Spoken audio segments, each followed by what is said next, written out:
Hi there. You ready to go to bed? Good. Winston and I are here to read you to sleep. Are you nice and cozy, nice comfy? Okay. Good. So today, or tonight, I thought we could read a adventure type book. A nice little story.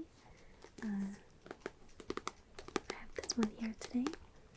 This is one of my favorite series when I was a younger kid. It's a really great adventure book that I'd love to read to you tonight.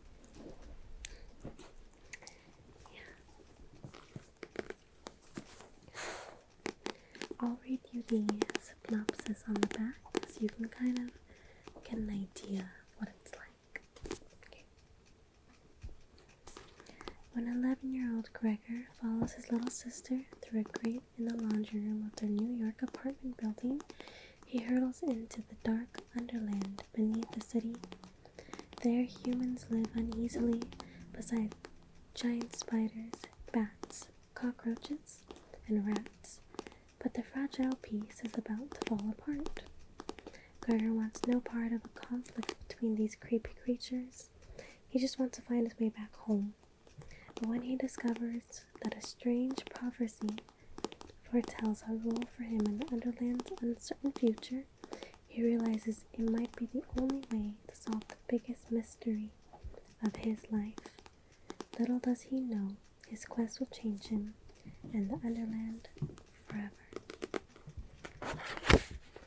So, just so you can get a feel of the story.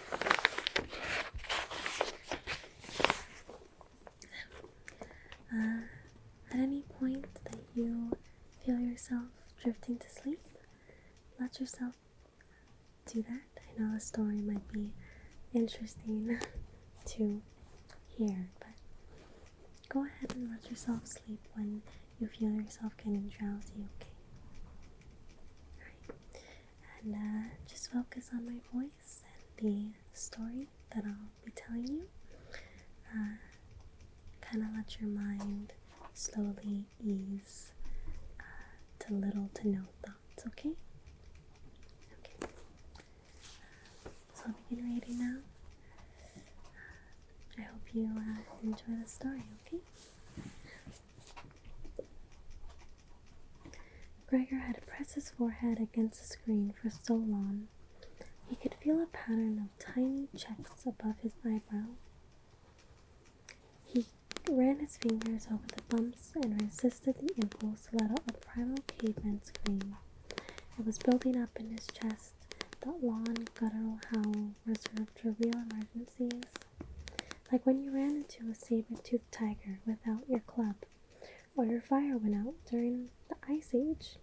He even went so far as to open his mouth and take a deep breath before he banged his head back into the screen with a quiet sound of frustration. What was the point anyway? It wouldn't change one thing. Not the heat, not the boredom, not the endless space of summer laid out before him. He considered waking up Boots, his 2-year-old sister. Just for a little distraction, but he let her sleep. At least she was cool in the air-conditioned bedroom she shared with their 7-year-old sister, Lizzie, and their grandma. It was the only air-conditioned room in the apartment. On really hot nights, Gregor and his mother would spread quilts on the floor to sleep. But with 5 in the room, it wasn't cool, just lukewarm. Gregor got an ice cube from the freezer and rubbed it on his face. He stared out at the courtyard where a stray dog sniffed around an overflowing trash can. The dog set its paws on the rim, tipping the can and sending the garbage across the sidewalk. Gregor caught a glimpse of a couple of shadowy shapes scurrying along the wall and grimaced. Rats. He never really got used to them. Otherwise, the courtyard was deserted. Usually it was full of kids playing ball, jumping rope, or swinging around the creaky jungle gym. But this morning, the bus had left for camp, and every kid between the ages of 4 and 14 had been on it, except one. "I'm sorry, baby, you can't go," his mother had told him a few weeks ago, and she really had been sorry, too. He could tell by the look on her face. "Someone has to watch Boots while I'm at work, and we both know your grandma can't handle it anymore." Of course we knew it. For the last year, his grandma had been slipping in and out of reality. One minute she was clear as a bell, and the next she was calling him Simon. Who was Simon? He had no idea. It would have been different a few years ago. His mom only worked part-time then, and his dad, who taught high school science, was off summers. He'd taken care of Boots, but since his dad disappeared one night, Gregor's role in the family had changed. He was the oldest, so he picked up a lot of the slack. Looking after his little sisters was a big part of it. So all Gregor had said was, "That's okay, Mom. Camp's for kids anyways." He'd shrugged to show that at 11 he was past caring about things like camp, but somehow that had made her look even sadder. "Do you want Lizzie to stay home with you? Give you some company?" she'd asked. A look of panic had crossed Lizzie's face at the suggestion. She probably would have burst into tears if Gregor hadn't refused to offer. "Nah, let her go. I'll be fine with Boots." So here he was, not fine spending the whole summer cooped up with a 2-year-old and his grandma, who thought he was someone named Simon. He heard his grandma call from the bedroom. Gregor shook his head, but he couldn't help smiling a little. "Coming, Grandma," he called back and clenched down the rest of his ice cube.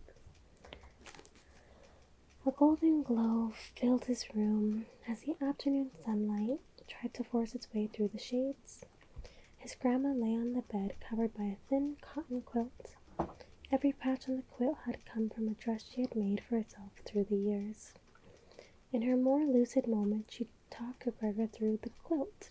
"This polka-dotted Swiss I wore to my cousin Lucy's graduation when I was 11. This lemon yellow was a sunny Sunday dress, and this white is in fact a corner of my wedding dress. I do not lie." This, however, was not a lucid moment. "Simon," she said, her face showing relief at the sight of him, "I thought you forgot your lunch bill. You'll get hungry plowing." His grandma had been raised on a farm in Virginia and had come to New York when she married his grandfather. She had never really taken to it. Sometimes Gregor was secretly glad that she could return to the farm in her mind, and a little envious.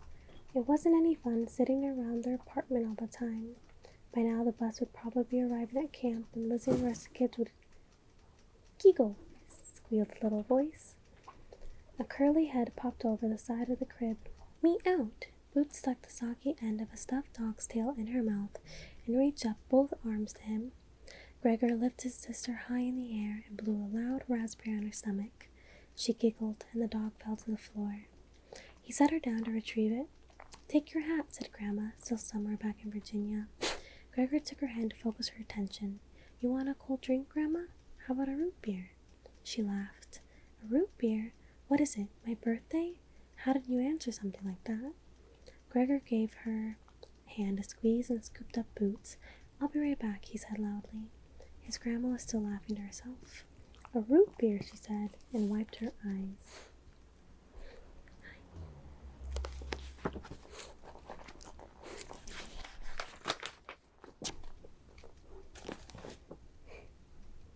In the kitchen, Gregor filled a glass with icy root beer and made Boots a bottle of milk. "Code," she beamed, pressing it to her face. "Yes, nice and cold, Boots," said Gregor. A knock on the door startled him. The people had been useless for a good 40 years. He called to the door. "Who is it?" "It's Miss Cormacy, darling.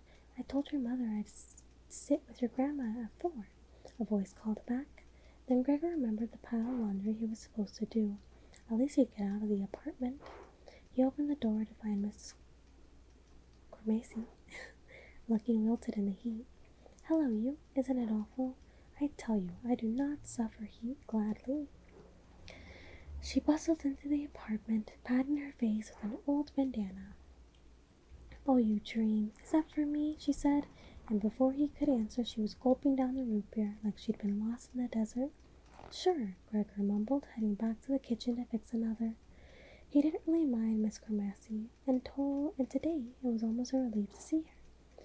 Great, day one, and I'm looking forward to a trip to the laundry room, Gregor thought. By September, I'll probably be ecstatic when we get the phone bill. Miss Gramercy held out her glass for a refill.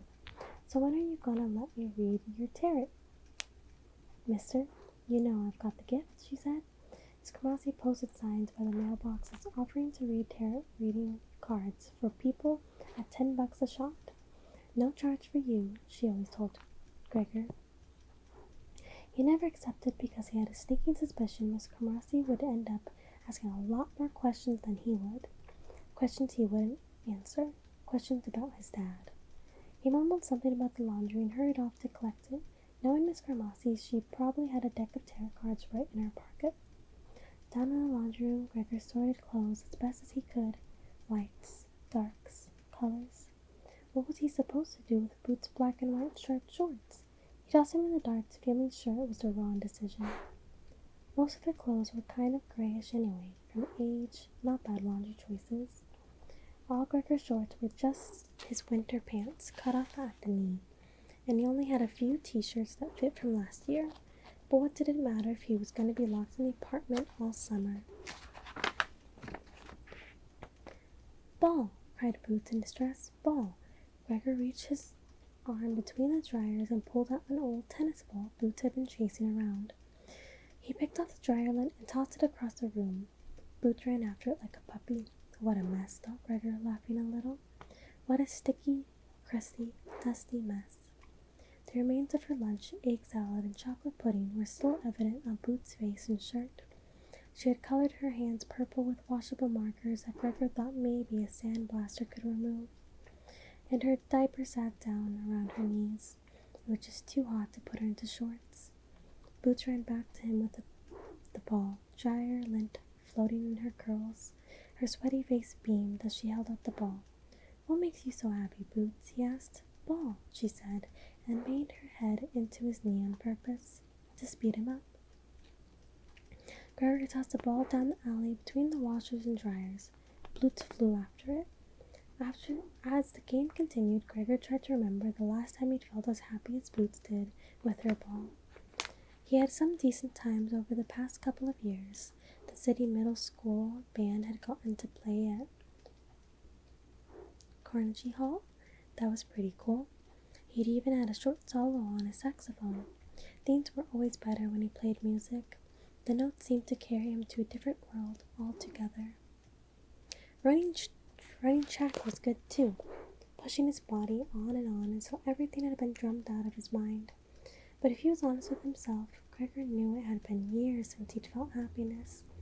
Exactly 2 years, 7 months, and 13 days, he thought. He didn't try to count, but the numbers automatically tallied up in his head. He had some inner calculator that had always knew exactly how long his dad had been gone. Boots could be happy. She wasn't even born when it happened. Lizzie was only 4, but Gregor had been 8 and had missed nothing. Like the frantic calls to the police, who had acted almost bored with the fact that his dad had vanished into thin air. Clearly, they thought he'd run off. They'd even implied it was with another woman.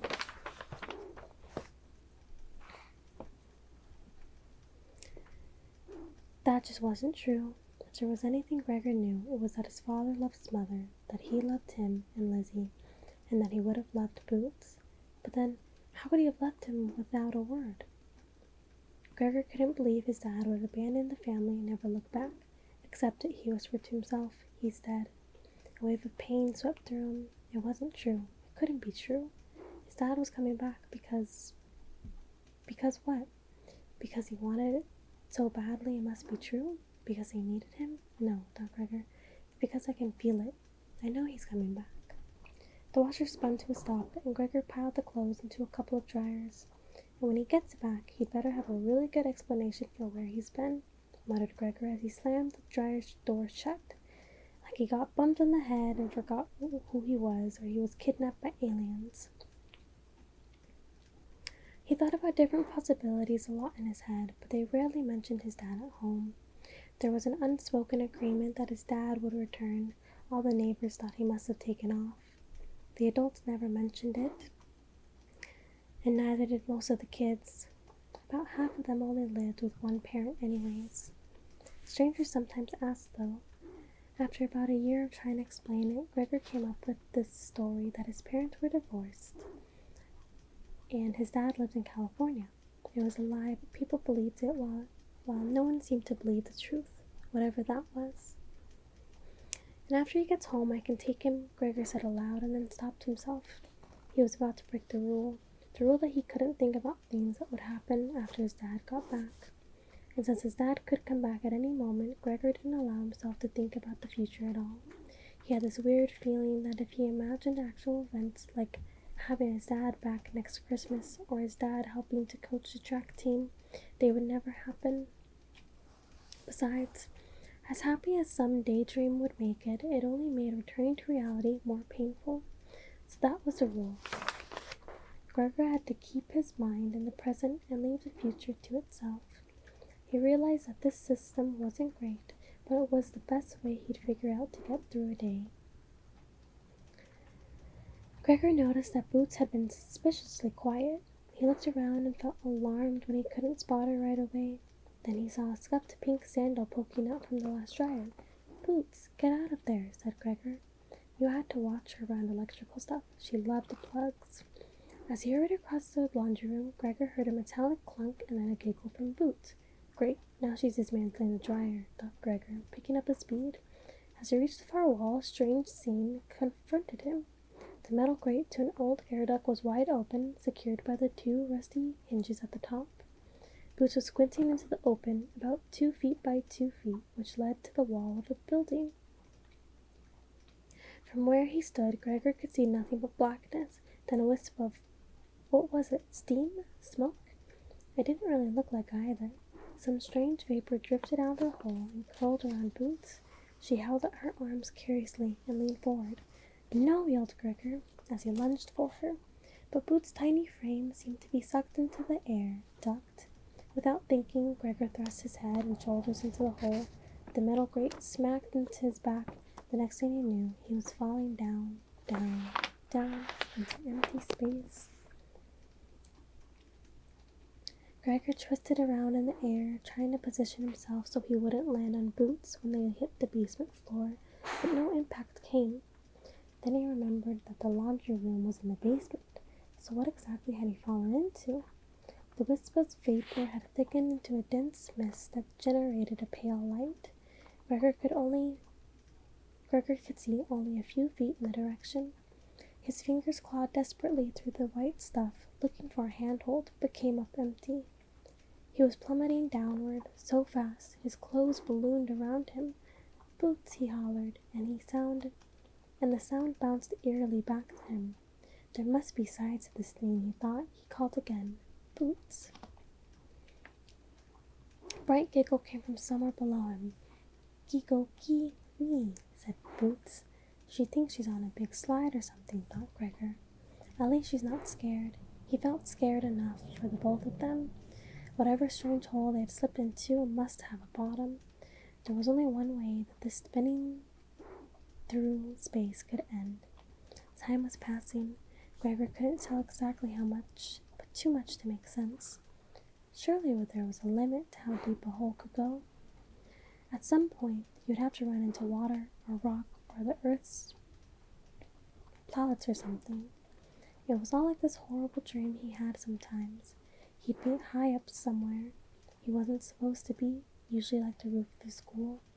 As he'd walk along the edge, the solid matter under his feet would suddenly give way, and down he'd go. Everything would disappear but the sensation of falling, of the ground closing in on him, of terror. Then, just at the moment of impact, he'd jerk awake, soaked in sweat, heart pounding. A dream! I fell asleep in the laundry room. This is the same old crazy dream, thought Gregor. Of course, what else could it be? Calmed by the notion that he was asleep, Gregor began to gauge his fall. He didn't own a good wristwatch, but anybody could count seconds. 1 Mississippi, 2 Mississippi, 3 Mississippi. At 70 Mississippi, he gave up and began to feel panicky again. Even in a dream, you had to land, didn't you? Just then, Gregor noticed the mist beginning to clear a little. He could make out the smooth, dark sides of a circular wall.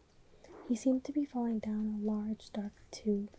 He felt an updraft rising from below him. The last wisps of vapor blew away, and Gregor lost speed. His clothes gently settled back on his body. Below him, he heard a small thump and the patter of boots' sandals. A few moments later, his own feet made contact with solid ground. He tried to get his bearings, not daring to move. Total darkness surrounded him. As his eyes adjusted, he became aware of a faint shaft of light off to his left. A happy squeak came from behind it. Bug! Big bug! Gregor ran toward the light. It leaked through a narrow crevice between the two smooth walls of rock. He barely managed to squeeze himself through the opening. His sneaker caught on something, causing him to lose balance. He tripped off between the rock walls and landed on his hands and knees. When he raised his head, Gregor found himself looking to the face of the largest cockroach he'd ever seen. Now his apartment complex had some big bugs. Miss Cromarty claimed a water bug the size of her hand had climbed out of her bathtub drain, and nobody doubted her. But the creature in front of Gregor rose at least 4 feet in the air. Granted, it was sitting up on its back legs, a very unnatural-looking position for a cockroach, but still. Big bug, cried Boots again, and Gregor managed to close his mouth. He pushed back onto his knees, but still had to tilt his head back to see the roach. It was holding some kind of torch. Boots scampered over to Gregor and tugged on the neck of his shirt. Big bug, she insisted. Yes, I see, Boots. Big bug, said Gregor in a hushed voice, wrapping his arms tightly around her. Very big bug. He tried hard to remember what cockroaches ate. Garbage, rotten food, people? He didn't think they ate people. Not the little ones, anyways. Maybe they wanted to eat people, but they kept getting stepped on first. At any rate, this wasn't a good time to find out. Trying to appear casual, Gregor slowly edged his way back toward the crack in the rocks. Okay, Mr. Roach, so we'll just be going. Sorry we bothered you. Smells what's so good? Smells what? A voice hissed, and it took Gregor a full minute to realize it had come from the cockroach. He was too stunned to make any sense of the strange words. Excuse me, he managed. Smells what's so good? Smells what? The voice hissed again, but the tone wasn't threatening, just curious, maybe a bit excited. Hey, small human bee. Alright, okay, I'm talking to a giant cockroach, thought Gregor. Be cool, be nice, answered the bug. He wants to know, smells what's so good? Smells what? So tell him. Gregor only forced himself to take a deep sniff and then regretted it. Only one thing smelled like that. I poop, said Boots, as if on cue. My sister needs a clean diaper, said Gregor, somehow feeling embarrassed. The roach, if he could read it right, acted impressed. Closer come, can we closer come? Said the roach, delicately sweeping the pace in front of it with a leg. We? Said Gregor. Then he saw the other forms rising out of the dark around them. The smooth black bumps he had taken for rocks were actually the backs of another dozen or so enormous cockroaches. They clustered around Boots eagerly, waving their antennas in the air and shuddering in delight.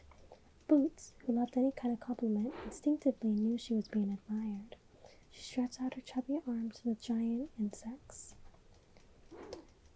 Be she Princess Overlander? Be she? Be she Queen? Be she? Asked the leader, dipping its head in slavish devotion. Boots? A queen? Asked Gregor. Suddenly he had to laugh. The sound seemed to rattle the cockroaches, and they withdrew stiffly. Laugh why, Overlander? Laugh why? One hissed. And Gregor realized he had offended them. Because we're like poor, and she's kind of a mess, and are you calling me an Overlander? He wound up lamely. Be you not overlander human, be you? No, underlander, you, said the old torch-bearing roach, peering closely at him. You look much like, but smell not like. Something seemed to dawn on the leader. Rat bad. It turned to its comrades. Leave we overlanders here, leave we? The roaches drew closely together in consultation and all began to talk at once. Gregor caught snippets of their conversation, but nothing that made sense.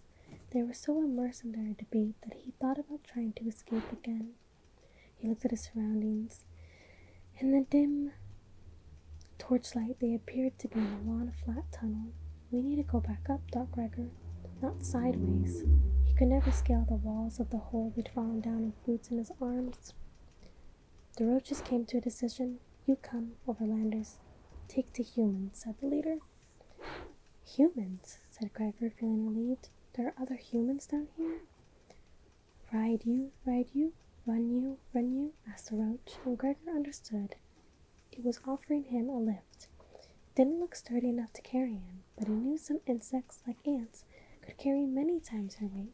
He had a sickening image of trying to sit on the roach and crushing it. I think I'll run, said Gregor. Ride the princess, ride she, said the roach, hopefully, waving its antennas gracefully and flattening itself on its stomach before boots. Gregor would have said no, but the toddler climbed right up on the roach's back. He should have known. She loved to sit on the giant metal turtles at the Central Park Zoo. Okay, but she has to hold my hand, said Gregor, and Boots obediently latched onto his finger.